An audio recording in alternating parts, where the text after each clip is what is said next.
것처럼 1517년, 그러니까 쉽게 말하면 AD 1년에 우리 주님께서 오셨죠. 정확하게는 BC 4년이다 말하는데 AD와 BC를, 즉 기원 전과 기원 후를 예수님의 등장으로 나누는 것이기 때문에 1년에 예수님 오셨다 치자가 말이죠. 그리고 33년, 약 30년 동안 사생활을 하시다가 3년 동안 공생애를 하시고 돌아가셨죠. 그리고 나서 굉장히 어려움을 한 313년 콘스탄틴 대제가 기독교를 인정할 때까지 어마어마한 어려움을 당했습니다. 대략 한 300년 동안 고생을 하다가 300년 정도의 기독교가 인정을 받으면서 기독교의 어려움이 해결이 됐습니다. 그러면서 이제 기독교가 막 팽창을 하게 되는데 500년경에 여러분이 아시는 교황이 등장을 합니다. 그러면서 기독교가 정말, 기독교라기보다는 기독교라고 하는 것은 예수님을 그리스도로 인정하는 단체니까 우리로 말하면 천주교인데 막 팽창하면서 좀 안 좋은 상황이 생겼죠. 그래서 말씀의 본질과 떨어진 이상한 곳으로 가는 것을 사람들이 느끼기 시작합니다. 그때가 언제냐면 1000년 후 정도 됩니다. 500년경에 교황이 등장을 하고 1500년 된 그 교황이 등장한 이후에 1000년 정도 된 정확히 1517년에 이거 좀 이상하다. 교회 방향이 이상한 데로 가는 것 같다. 해가지고 교회가 이렇게 가는 것이 맞습니까? 라고 여러분이 아시는 그 비텐베르크 쪽에다가 이제 여러분이 아시는 95개의 조항이라고 하는 이건 좀 이상한데 이것을 좀 설명을 해줬으면 좋겠습니다. 라고 하는 질문을 우리로 말하면 대자보 벽보를 붙이게 됩니다. 그러면 그 교황이나 추기경이나 이런 사제들이 그래 그렇게 생각하니 그건 이런 거야 라고 설명을 해주면 되잖아요. 근데 그렇게 하지 않고 누가 이거 붙였어? 그래가지고 사람을 막 잡아 적치기 시작하면 속된 말로 잡아 죽이려고 막 달라듭니다.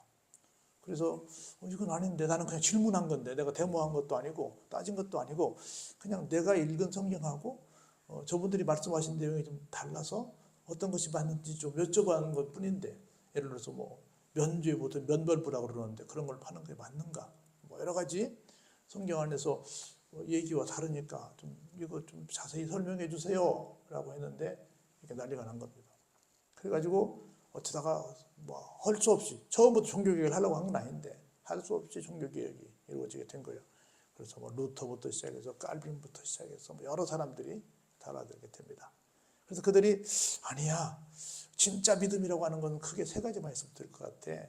솔라 피데라고 하는데 믿음이 제일 중요한 것 같아. 어떤 행위로 구원받는 것이 아니라 믿음으로 구원받는 것 같아. 그리고 어떤 누구의 말이 중요한 게 아니라 솔라 스크립투라 성경이 제일 중요한 것 같아. 성경 말씀이 제일 기준이 되어야 맞는 것 같아. 그 다음에 솔라 그라티아 아니야 우리 모든 것들은 우리 능력으로 되는 것이 아니라 하나님의 은혜로 되는 것 같아. 그래서 솔라 피데, 솔라 스크립투라, 솔라 그라티아 해가지고 오직 믿음으로, 오직 성경으로, 오직 은혜로 이걸 캐치프레이즈로 걸고 이게 진짜 믿음의 길이야. 그 외에도 중요한 교리들이 많지만 그걸 필두로 해서 막 주장하기 시작합니다. 그래서 결국은 1517년에 이 일이 필두가 돼서 천주교하고 구교라고 그러죠. 우리 신교라고 하는 우리는 리폼드 처치라고 그러는데 리폼이라는 건 폼을 다시 만든다는 거거든요. 프로테스탄트라고 그러잖아요. 프로테스탄트라는 말은 좋은 말은 아닌데 저쪽에서 우리에게 붙인 말이에요. 항거자라는 뜻이에요. 데모하는 사람들, 저 사람들은 항거하는 사람들이야. 이런 얘기를 하는 거예요. 그래서 우리에게 붙여진 이름이 어떻게 보면 영광스러운 이름이죠. 항거자라는 말이. 그래서 프로테스탄트라고 하는 이름을 갖게 된 겁니다. 그래서 여러 가지 많은 다양한 이야기들 속에 성경으로 돌아가자라고 하는 기치하에 벌어진 사건이 바로 종교개혁이다. 어떤 사람은 그렇게 말해요. 개혁이라고 하는 것은 뭔가 우리 혁신 얘기 많이 하잖아요. 잘못된 것을 바꾸다 이렇게 말하는데 새롭게 고쳤다. 새롭게 했다는 건데 고쳐서 새롭게 하는 것인데 1517년에 그렇게 된 것이 아니라 사실은 우리는 언제부터 그랬냐면 베드로가 신앙 고백을 할 때부터 달라졌다. 그때부터 두 길이었다 이렇게 말합니다. 예컨대 천주교에서는 교황 1세가 누굽니까? 베드로지 않습니까? 베드로라고 하는 사람 위에 주님께서 교회를 세웠다 이렇게 얘기를 하지 않습니까? 근데 우리는 그렇지 않고 베드로라고 하는 사람 위에 세운 게 아니고 베드로가 고백한 신앙 고백 위에 교회를 세웠다 그렇게 말합니다. 그러니까 저 사람들은 베드로라는 사람 위에 세웠기 때문에 베드로가 1세고 교황은 무오하고 교황 무오설을 주장하잖아요. 교황이 무오합니까? 오류가 전혀 없습니까? 그렇지 않죠. 교황도 사람인데요. 무오하지 않지요. 그래서 교황 무오설을 우리 인정할 수 없다. 사람 위에 사람 없고 사람 아래 사람 없다. 절대 어떤 사람도 우리가 뭐 존경은 하지만 그 사람이 그렇게 완벽한 존재가 될 수 없다. 뭐 이런 얘기를 서로 다른 상반된 얘기를 하죠. 그래서 베드로 쪽의 신앙 고백을 어떻게 보느냐에 따라서 그때부터 우리는 신앙 고백 노선을 따라온 사람들이고 저 사람들은 베드로라고 하는 사람을 따라온 사람들이다. 이렇게 얘기를 하는 겁니다. 그렇게 해서 1517년에 갈라진 것이 아니라 사실은 처음부터 베드로의 신앙 고백 때부터 우리는 다른 길을 가왔다. 이렇게 말을 합니다. 나는 그 말이 더 맞다고 생각이 드는 거예요. 근데 어떤 제도적으로 볼 때는 함께 오다가 처음에는 유대교, 예수님께 때는 유대교에 같이 계셨잖아요. 예수님 유대교인으로서 가서 성전에 가서 열심히 제사도 다 했잖아요. 그러다가 다시 또 갈라져서 이렇게 오고 또 많은 교파와 교단이 또 생겼잖아요. 그래서 끊임없이 갈라지고 오는데 우리는 끊임없이 예수님 앞에서 어때요? 새롭게 늘 완전하지 못하기 때문에 늘 변화를 추구하는 삶을 살고 있다. 그리고 오늘 또 사실은 계속 개혁은 이루어져야 한다는 말씀을 드려봅니다.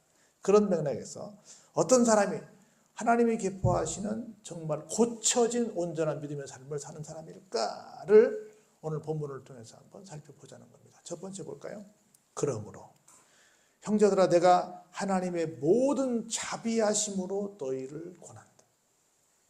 내가 권하는 것은 하나님께서 자비를 베푸셔서 다시 한번 너희에게 뭔가 권고하고 있다. 권면한다는 건 뭐예요? 지금 내가 뭔가 잘못된 길로 가고 있는데 다시 한번 기회를 주겠다 그런 뜻 아니에요. 권면한다는 건 뭐 내가 너한테 기회를 주지 않을 것 같으면 권면할 필요 있어요? 없어요? 필요 없죠. 바로 혼내면 되지요. 다시 한번 권하는 것은 다시 한번 기회를 준다는 말이 그 속에 숨겨져 있는데 다시 한번 기회를 준다는 것에는 또 뭐가 또 숨겨져 있어요? 자비하심이 숨겨져 있죠. 자비를 베푸니까 다시 한번 기회를 주는 거죠. 그렇죠? 다시 한번 내가 기회를 주는데 그건 하나님이 너희들에게 자비를 베푸시는 거야. 그러니까 자비를 베푸시면서 기회를 줄 때 그 기회를 잘 살려라. 그런 뜻이 들어있는 거야. 이 문장 속에는. 뭐라고 말씀하시냐면 너희 몸을 하나님이 기뻐하시는 거룩한 산 제물로 드리라 라고 한 거예요. 다시 말해서 지금까지는 하나님이 기뻐하시는 거룩한 예배를 드렸다는 거예요? 안 드렸다는 거예요? 안 드렸다는 거죠. 어떤 교회에서 교회마다 반응이 다를 텐데 이런 일이 있었다고 그래요. 이렇게 주일날 예배 시간이 됐는데 목사님이 안 오시는 거예요. 예배 시간이 됐는데 이게 뭔 일이야. 그래서 누구한테 야 빨리 사택에 가봐라. 목사님 어떻게 드셨나. 뭐 왜 안 오시는지 여쭤봐라. 확인을 해봐라. 해도 어떤 한 청년이 뛰어갔어요. 뛰어갔더니 목사님이 누구라고 막 얘기해요. 뭐라고 막 얘기해. 근데 보니까 아무도 없어. 목사님 혼자 얘기하는 거예요. 아버지가 안 가시면 나도 안 가요. 뭘 하는데 보니까 자기가 볼 때는 목사님이 약간 정신이 좀 이상해지는 것처럼 보이는 거야. 그래서 놀래가지고 들어가지도 못하고 뛰어가가지고 보고를 했어요. 목사님 누구랑 얘기하는데 누구는 없고 뭐라고 하는지 잘 모르겠지만 뭐 안 가면 나도 안 가요. 안 가면 나도 안 가요. 그렇게 말한다는 거야. 그래서 뭔 소리야. 그러고 있다가 한참 있다가 예배 시간이 한참 지났는데 목사님 오셨어요. 목사님 오셔가지고 이렇게 얘기를 해요. 늦었다고 미안하다 안 하고 하나님이 오늘 여기 오셔서 나와 함께 오셔가지고 여기서 좌정하셔서 예배를 받으셔야 되는데 하나님이 안 오신다고 그래가지고 하나님이 안 가시면 나 안 간다고 서로 싸우다고 그러니까 시간이 많이 갔다고 근데 결국은 내가 설득하다 하나님 못 모시고 왔다고 그리고 하나님이 안 가시기 때문에 나 오늘 예배 인도할 수 없다고 여러분 집에 가라고 오늘 예배 안 드린다고 그랬어요. 이게 뭔 소리야. 근데 그 소리를 성령의 음성으로 교인들이 들은 거예요. 아, 우리가 지금까지 하나님과 상관없이 그냥 내 마음대로 내 위주로 그냥 예배를 형식적으로 드렸구나. 그걸 느끼고 온 교회가 통일자복하면서 우리가 하나님 이렇게 그냥 형식적인 예배가 아니라 진짜 예배를 드리겠습니다라고 회개했던 그런 역사가 있었다는 거예요. 우리 기도 한번 해볼까?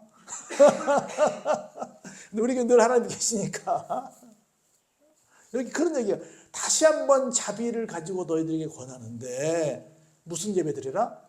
하나님이 기뻐하시는 살아있는 예배를 드리라.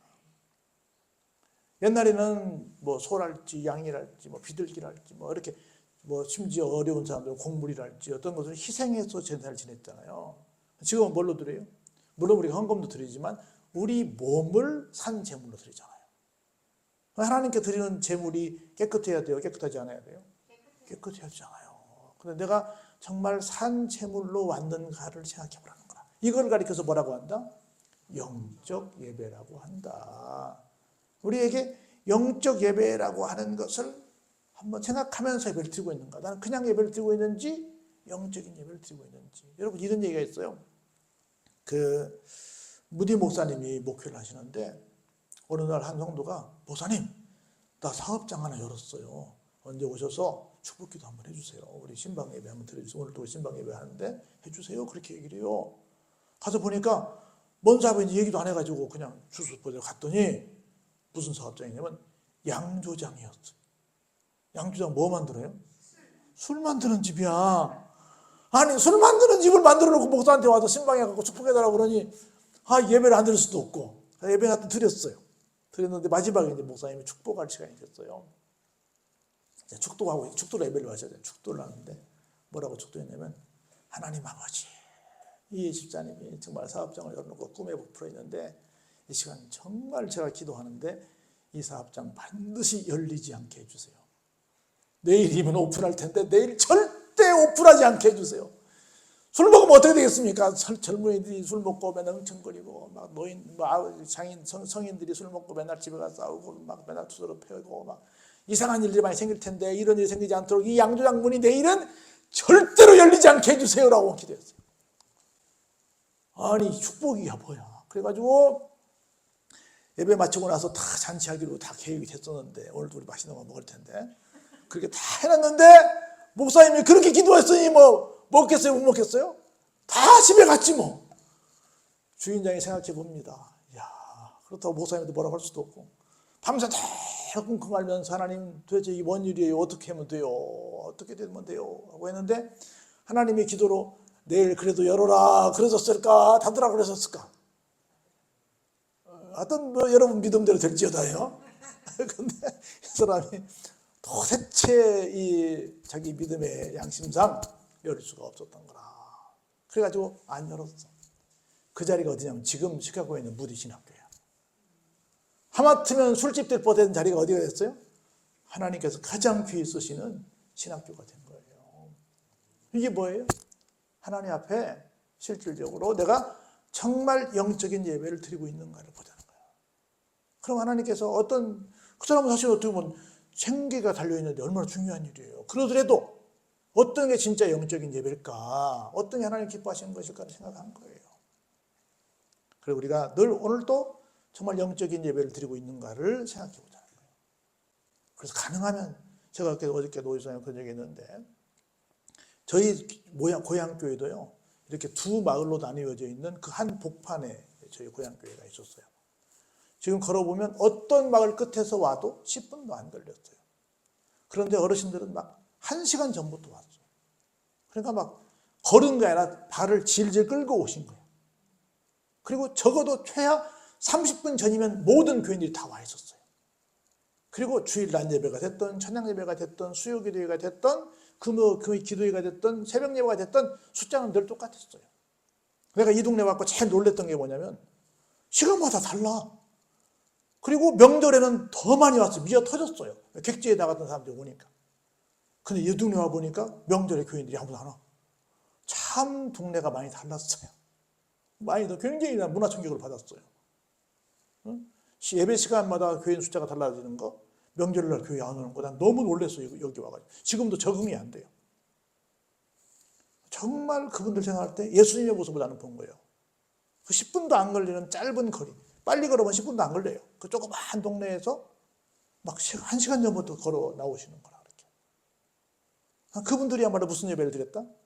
영적인 예배를 드렸다고 생각이 드는 거예요. 미리 와서 다 준비하고 기도로 충분히 준비하고 여기서 예배드리고 막 뭐가 바빠. 오늘날 교회 보면 마리아가 많아요? 마르다가 많아요? 잘 모르겠어요. 잘 모르겠어요. 영적인 예배를 드리고 있는가 보자는 거죠. 영적인 예배를 드리는 사람은 어떤 사람들일까? 보니까 이 세대를 본받지 않더라는 거지. 마음을 새롭게 하다 하는 거죠. 정말 우리가 옛날에 변화산 기도원이라는 기도원 이름도 있었어요. 변화를 받은 모습을 보이더라는 거죠. 그런 사람은 어떤 사람들이라?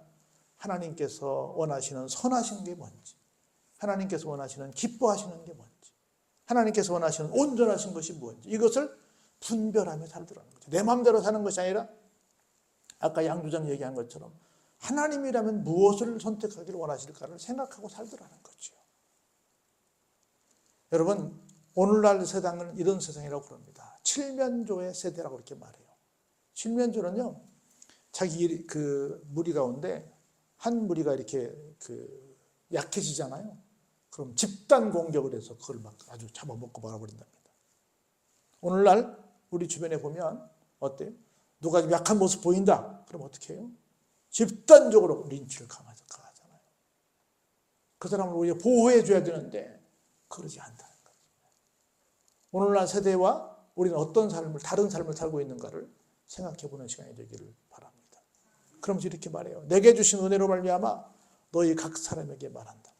아까 얘기했어요. 하나님은 우리에게 권할 때 뭘 갖고 권하세요? 자비를 가지고 권하십니다. 이 말씀 너무 좋더라고요. 3절에 볼까요? 그런데 내가 사람들에게 말하는 것도 내가 하고 싶은 말을 하는 것이 아니라 어떻게 말해요? 하나님이 주신 은혜로 얘기하는 거예요. 하나님이 주신 은혜. 여러 가지로 생각할 수 있겠죠. 내가 받은 은혜를 생각하면서 내가 너한테 지금 어떤 말을 해보려고 그러는데 사실은 내가 너한테 이런 말 할 자격은 나는 없어. 근데 내가 굳이 한다면 내가 하나님의 은혜로 내가 이렇게 됐기 때문에 너도 하나님의 은혜를 받아서 이렇게 했으면 좋겠어. 그러니까 내가 기대하는 어떤 내 생각이 아니라 하나님의 입장에서 얘기하는 거라. 그래서 하나님의 모든 자비하심으로 권한다. 내게 주신 은혜로 말미암아 권한다. 이 말씀이 너무 좋은 거예요. 내 말을 하는 게 아니라 하나님의 얘기를 하는 거예요. 그럼 뭐라고 얘기하냐면 마땅히 생각할 그 이상의 생각을 하지 마.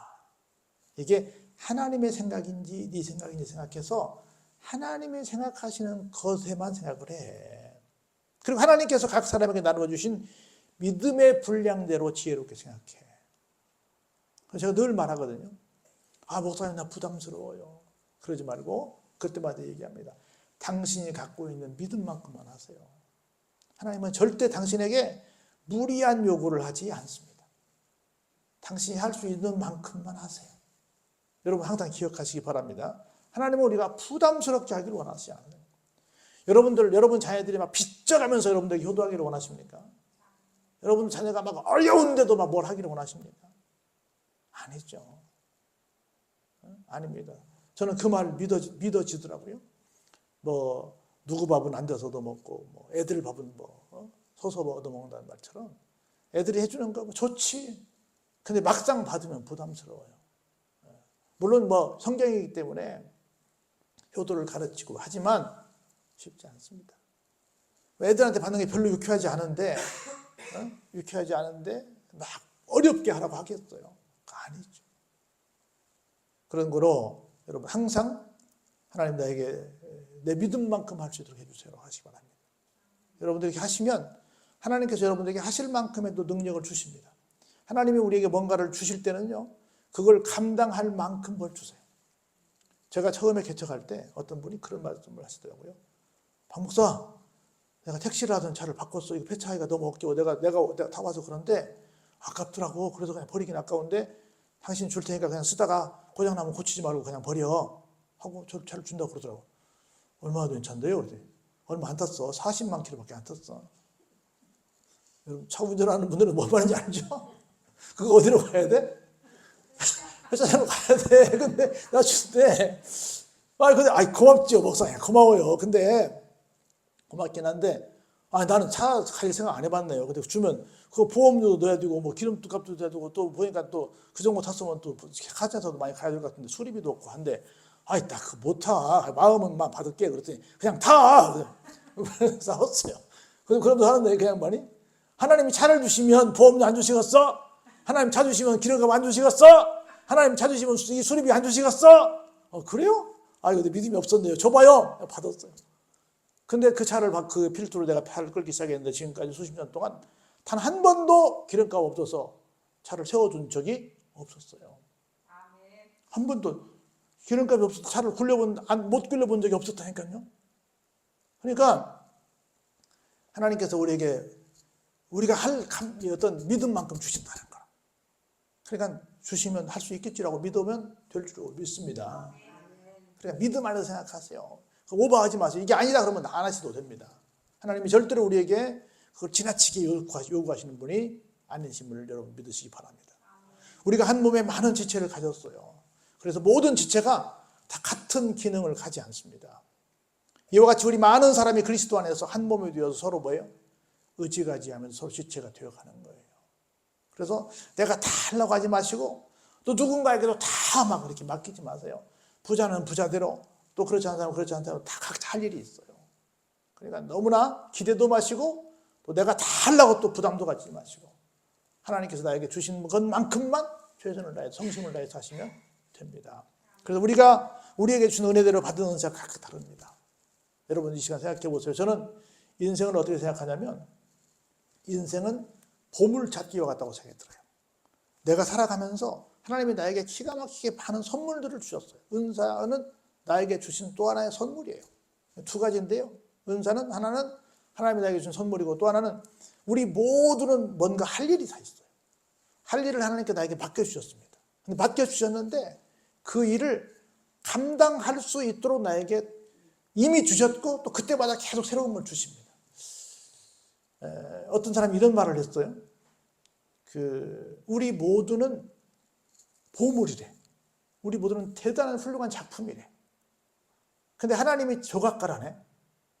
근데 하나님이 우리를 잘 들어보세요. 잘 쪼아가지고 우리를 기가 막힌 모습으로 만들어냈대. 근데 어떻게 만들었는지 아세요?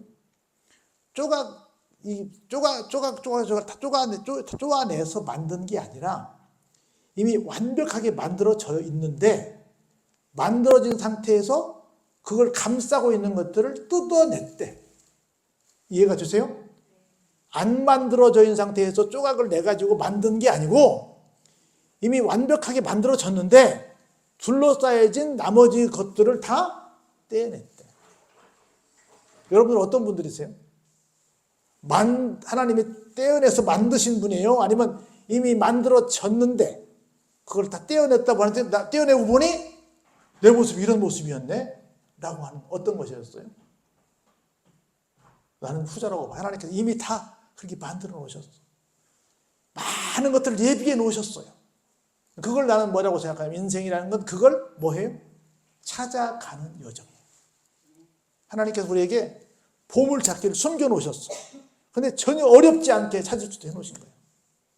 여러분들은 하나님이 나에게 어떤 일을 주셨는데 이 일을 감당할 수 있도록 어떤 보물을 나에게 숨겨주셨지? 그걸 찾아서 쓰시기 바랍니다. 그런데 풍성하신 하나님께서는 그걸 몇 가지만 주지 않으셨어요. 한 가지만 주시지 않으셨어요. 왕창 주셨습니다. 그걸 다 찾아 누리시기를 바랍니다. 어떤 사람에게는 보니까 예언하는 걸 줬대요. 예언이면 믿음의 분수대로. 예언은 두 가지거든요. 앞으로에 되어질 이야기를 알려주는 사람, 또 하나는 설교도 예언이라고 해요. 그런데 믿음의 분수대로 예언을 줬대요. 어떤 사람에게는 섬기는 일을 저 사람 참 섬기는 걸 잘해. 이런 은사를 주셨다네요. 어떤 사람은 가르치는 은사를 줬대요. 우리에게 각자 여러 가지 줬대요. 어떤 사람은 뭘 줬대요? 사람을 위로하는 그런 은사를 줬대요. 어떤 사람은 구제하는 그런 일을 줬는데 그런 은사를 받은 사람은 어떻게 하래요? 성실하게 하래요. 성실은 뭐예요? 끝까지 하는 거지. 제가 언젠가 그 얘기를 했는데요. 중국에는 한자가 굉장히 많잖아요. 우리도 뭐 천자, 뭐 300자, 5천자 막 한자를 많이 배워야 하잖아요. 그 수많은 한자 가운데 제일 중요한 한자가 뭐요? 라고 중국의 고관 대학들한테 물었대요. 그랬더니 이런 글자 저런 글자가 많이 나왔을 거 아니에요. 근데 제일 많이 나온 글자, 중국 사람들이 제일 중요시 여기는 글자 하나, 한 글자만 딱 중국 한 글자가 단어니까 한다면 뭐냐라고 물었더니 정성성자라고 그래요. 성실을 되게 쓰는데 정성성자는 말씀원을 왼쪽에 써요. 그리고 그 다음에 이룰 정자를 써요. 말씀대로 이룬다.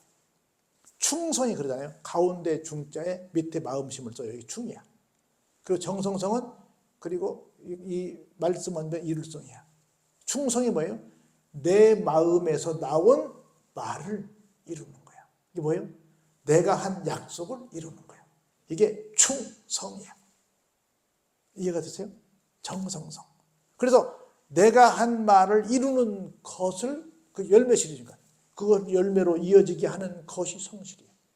내가 한 말을 약속을 이행하는 거고 또 하나는 뭐예요? 끝까지 하는 거죠. 헬라어의 피스토스라고 하는 말인데 신실하다는 말을 이게 신실로도 이게 번역이 되고 성실로도 번역이 되거든요. 충성으로도 번역이 되고 그래서 또 같은 동의어야 똑같은 말들이야. 그래서 구제하는 자는 어떻게 해라? 이 말은 다른 말로 말하면 단회적으로 하지 말고 한 번 했으면 끝까지 해라 그 말이에요. 성실이라는 건 뭐예요? 성실은 한 번 하는 사람을 성실하다 그래요. 꾸준하게 하는 사람을 성실하다 그래요. 우리 기본적으로 이렇게 알고 있잖아요.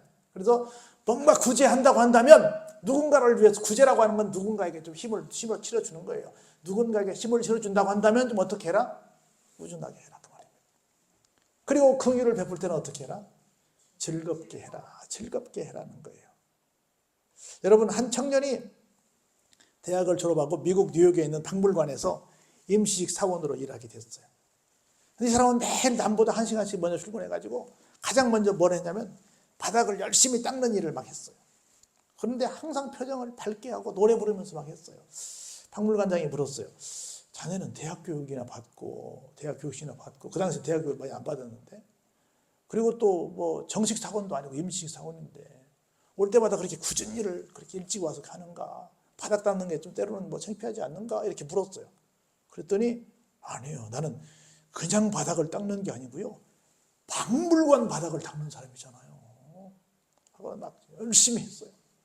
그래서 그 모습을 보고 정식 직원이 됐어요. 그리고 나중에 이 사람이 알래스카나 이런 데 오지를 따라다니면서 이 고래를 연구하는 포유동물을 연구하는 사람이 된 거예요.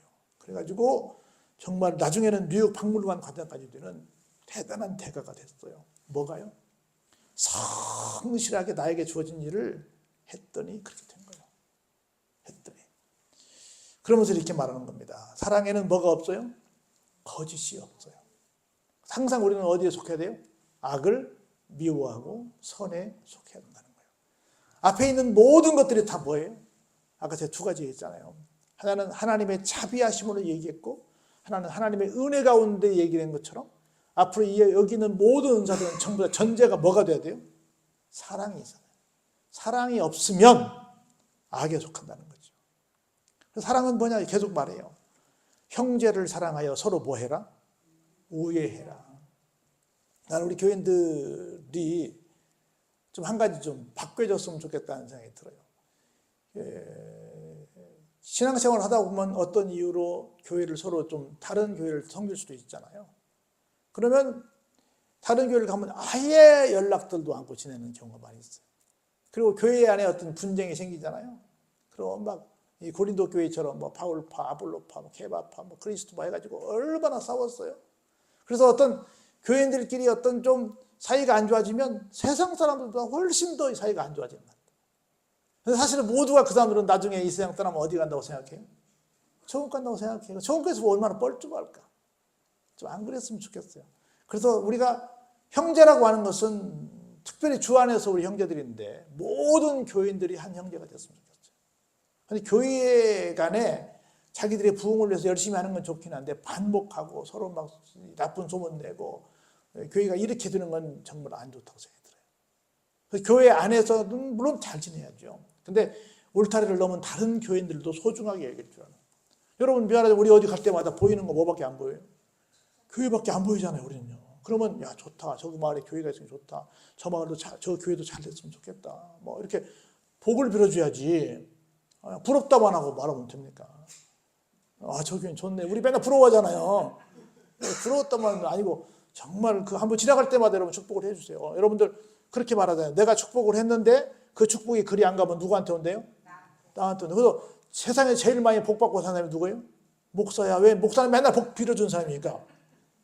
여러분이 많이 빌겠어요? 목사가 많이 빌겠어요?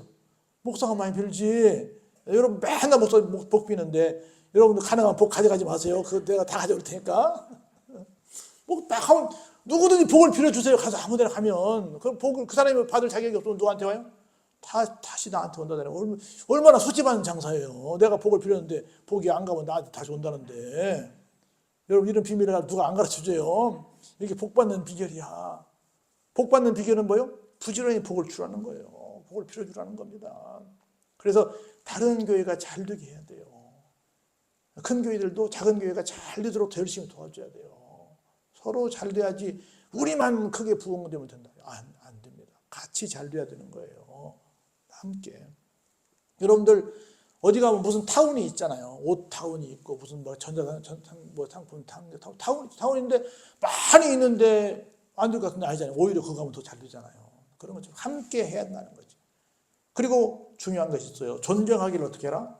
서로 먼저 해라. 존경해 주라는 거예요. 존경해라. 그리고 부지런해서 뭐 하지 말라? 게으르지 말고 열심히 뭐 해라? 주님을 섬기라는 거예요. 여러분 뭐 그 얘기 잘 아실 겁니다. 백화점 왕 존 워너메이커 얘기 많이 알잖아요. 우리 간증 많이 하는데 이 사람이 아주 어린 시절에 이런 일이 있었어요. 낡은 건물을 이제 이렇게 철거하고 교회를 짓는데 교회 진입로에 이렇게 물이 고여가지고 늘 마음이 불편했어요. 이게 교회를 어떤 지어야 되는데 짓지도 못하고 그냥 그대로 있는 거예요. 어떡하나. 그래서 보니까 막 교회도 남루하고 진입로도 막 질척거리고 이렇게 막 됐어요. 그런데 어느 날 주일날 진입로에 가만히 보니까 벽돌이 한 20장 정도 깔려 있는 거예요. 막 질척한 곳에. 우리는 옛날에 다 질척한 곳에 다 뭐 갖다 놨어요? 연탄재 갖다 놨잖아요. 연탄재. 연탄재는 사실은 그것도 고맙긴 한데 쓰레기 버리는 거잖아. 우리 집에서 나온 거. 근데 이건 새 벽돌이 깔려 있는 거야. 20장씩. 그러면서 계속 주일마다 그렇게 돼가지고 이게 뭔 일인가 목사님이 궁금한 거예요. 누가 하는지도 모르겠고. 그래서 하루는 일찍 새벽같이 나가가지고 도대체 누가 하나 봤더니 이 워너메이커가 벽돌 공장에서 일하는데 자기가 그 주급이니까 주수당을 받으면 그 중에서 벽돌 20장씩을 계속 사다가 매주일 깔고 있는 거예요, 교회에다가. 그래서 왜 그러냐니까 아유 나는 뭐 큰 돈은 못 내고 그냥 이렇게라도 하려고 하고 있다. 그러니까 그 소식을 온 교인들이 들은 거예요. 그래갖고 교회를 칠라다가 말라다가 교회가 너무 남루하니까 저런 젊은 아이가 저렇게 한다는 걸 듣고 교인들이 감동을 받고 그럼 우리 그러면 이참에 내가 말만 하지 말고 교회 집시다 해가지고 헌금해가지고 교회를 새로 지은 거라. 그래서 나중에 이 사람이 백화점 왕이 된 거예요. 그렇게 성실하게 내 위치에서 내가 할 수 있는 뭐가지만 나는 뭐 한 주에 벽돌 20장만 밖에 못 사 하고 그렇게 최선을 다하는 그 마음 하나님 보시고 그렇게 물질의 복을 크게 주신 거예요. 뭐 헌금해서 복 받으라 그런 얘기 하는 게 아니에요. 그 마음을 하나님 보신 거예요. 그 한두 분이 아니라 끊임없이 성실하게 하는 걸 본 겁니다. 그러면 우리에게 이렇게 말해요. 어떤 사람이 정말 하나님이 기뻐하시는 영적인 예배를 드리냐. 12절에 어때요? 소망 중에 뭐 합니까? 즐거워합니다. 소망 중에 즐거워한다는 건 지금은 즐겁다는 거예요. 안 즐겁다는 거예요. 지금은 안 즐겁다는 거죠. 지금은 힘들다는 거지요. 그래도 뭐가 있으니까? 소망이 있으니까. 그리고 환난 중에도 뭐예요? 참으며. 기도에 항상 힘쓰며 라고 얘기를 한 거예요. 여러 가지 제가 얘기를 준비해 왔는데 시간상 다 얘기를 못하고요. 그 다음에 13절에 볼까요? 성도들의 쓸 것을 어떻게 해요? 공급해라. 그리고 손님 대접하기를 뭐 해라? 힘써라. 우리 그런 얘기 하는 거예요. 등잔빛이 어둡다고요. 우리가 막 어디다 뭐 듣고 막 말하는데 사실은 우리 가까이에 어려운 이웃들이 많이 있어요. 교회 내에도 많이 있고 언제나 그리 멀지 않은 곳들에 있어요. 근데 우리는 어찌 보면 가까이는 별로 신경을 안 쓰고 엉뚱한 곳에 신경을 많이 쓰는 거예요. 그래서 여기 보여요. 성도들의 쓸 것을 공급하라. 뭡니까?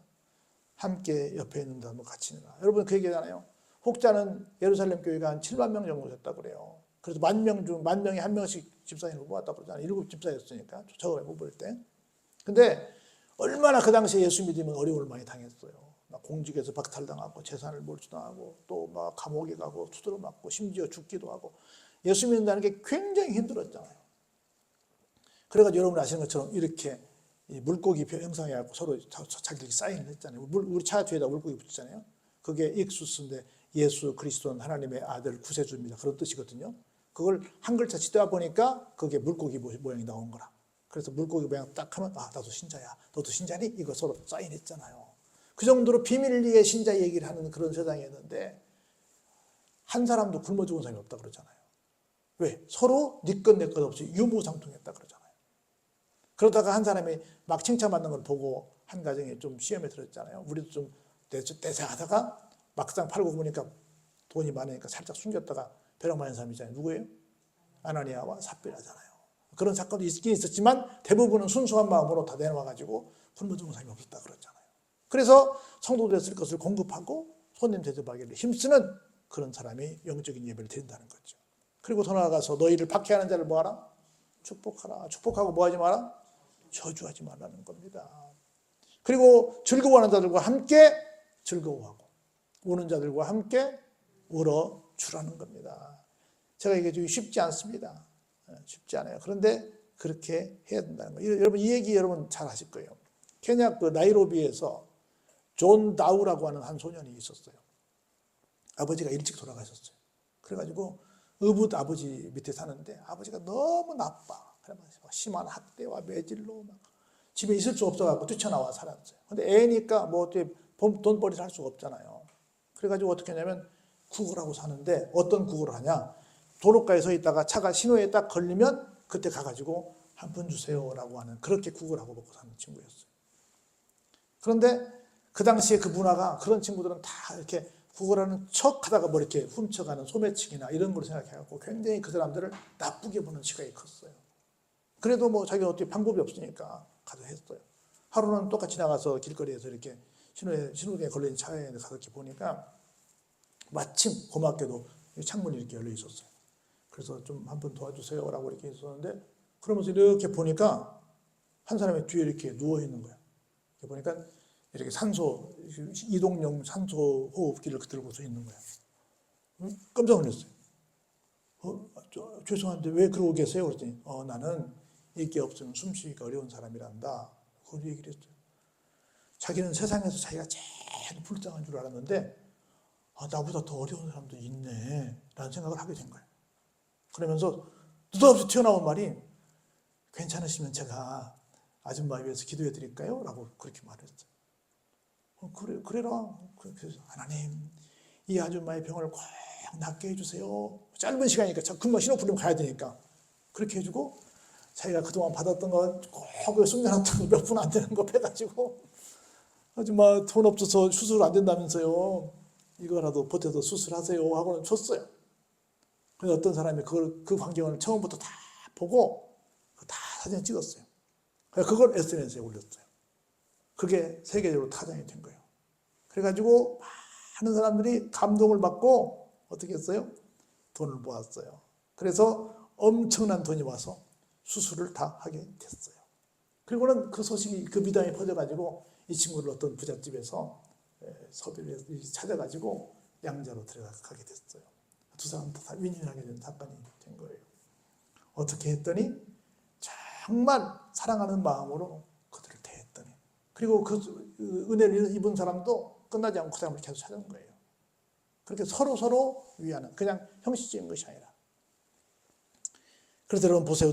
서로 마음을 같이 하여 어디 두지 말고 높은 데 마음을 두지 말고 도리어 낮은 데 처하며 스스로 잘난 척도 하지 말라는 겁니다. 그리고 아무에게도 악으로 악을 갚지 말고 모든 사람 안에 상상보이나 선한 일을 도모하라.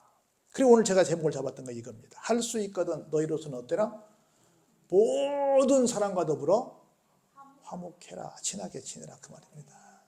그러면서 내 사랑하는 자들아 너희가 친히 원수를 갚지 말고 하나님께서 진노하실 거니까 거기에 맡겨둬라. 원수 갚는 것이 누구에게 있어요? 하나님께 있다는 거예요. 오히려 우리는 뭐 하라는 거예요? 원수가 줄이면 먹이고 목마르면 마시게 하라. 그러면 어떻게 하신대요? 하나님께서 그 사람 머리 위에 뭘 놓으신대요? 숯불을 놓는대요. 야, 숯불 갈비도 아니고 숯불을 놓는대요. 뭔 말이에요? 하나님께서 그 머리 위에 숯불을 올리시겠다. 머리를 그냥 뜨거운 불로 놔서 꼬실러 버리겠다는 건가? 그런 뜻이 아니고 숯불은 살아있는 불이에요? 죽어있는 불이에요?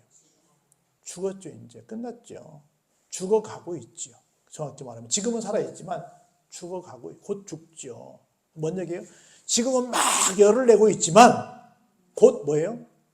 다 죽어버려서 지금은 열을 내고 있지만 곧 후회하게 될 거니까 네가 말 안 해도 그 사람이 알아서 후회할 거니까 놔둬라, 그런 뜻입니다. 그래서 뭐예요? 악에게 지지 말고 선으로 악을 이기라라고 하는 거예요. 여러분 잘 아시는 얘기 하나만 하고 마치죠. 1974년 제가 중학교 1학년 때 개봉된 빠삐용이라고 하는 영화, 지금도 뭐 많이 재방송하죠. 혹심한 더위와 가혹한 강제노동과 또 뭐 말로 다 할 수 없는 그런 또 비인격적인 대접을 받는 그런 죄수가, 여러분이 아시는 프랑스의 악명 높은 기아나 형무소에서 탈옥을 시도하죠. 몇 번 시도하다가 실패하고 또 실패하고 또 하고 결국은 성공을 하죠. 그래서 이제 탈출에 성공하다가 표류하다가 남아메리카에 이르러서 자유인으로 여생을 보내는 그 드라마가 있는데, 그 영화가 있는데요. 이 사람이 한 번은 이런 얘기를 해요. 잠을 자는데 밤에 환상을 봅니다. 재판관들이 쭉 빠삐용을 둘러싸가지고 넌 죄인이야 막 그렇게 말합니다. 그런데 여러분들 모든 죄인들은 다 자기들은 뭐라고 말해요? 난 억울하다고 말하잖아요. 난 죄인 아니에요. 난 억울해요. 내가 무슨 죄 졌습니까? 라고 막 얘기를 합니다. 그때 그 재판관들이 뭐라고 말한 줄 아세요? 너는 인생을 낭비한 죄를 지었어. 너는 인생을 낭비한 죄를 진 죄인이에요. 네가 무슨 살인을 하고 뭐 나쁜 이것이 아니라 너는 인생을 낭비했어. 우리에게는요, 내가 좀 실수한 것이 있으면 사과할 기회가 있었어요. 누구랑 화해할 기회가 있었습니다. 내가 좀 뭘 가지고 있었으면 나눌 기회가 있었어요. 내가 좀 힘이 있었으면 사랑할 기회가 있었습니다. 그런데 이 기회를 내가 지금도 아직까지 못 잡고 있다고 한다면 그게 뭐예요? 인생을 낭비하는 것. 하나님께 영적인 예배를 드린다는 게 뭐냐? 하나님이 지금 나에게 힘을 주셨다고 한다면 그걸 가지고 뭔가를 해야 되는데, 마귀는 뭐라고 말해요? 마귀가 제일 좋아하는 말, 마귀가 늘 쓰는 무기가 뭐예요? 다음에, next, 다음에, 나중에. 지금은 때가 아니야, 나중에. 그런데 나는 그 말 참 좋아하거든요. 날이면 날마다 오는 기회가 아닙니다. 여러분, 인생사가 날이면 날마다 기회가 오지 않습니다. 그런데 항상 마귀는 뭐라고 말해요? 나중에 있다는 거예요. 다음에 있다는 거예요. 다음에 하는 것이 인생을 낭비하는 거고, 그게 죄라는 거예요. 지금 하나님이 나에게 감동을 주시면 우리 그런 일 말하잖아요.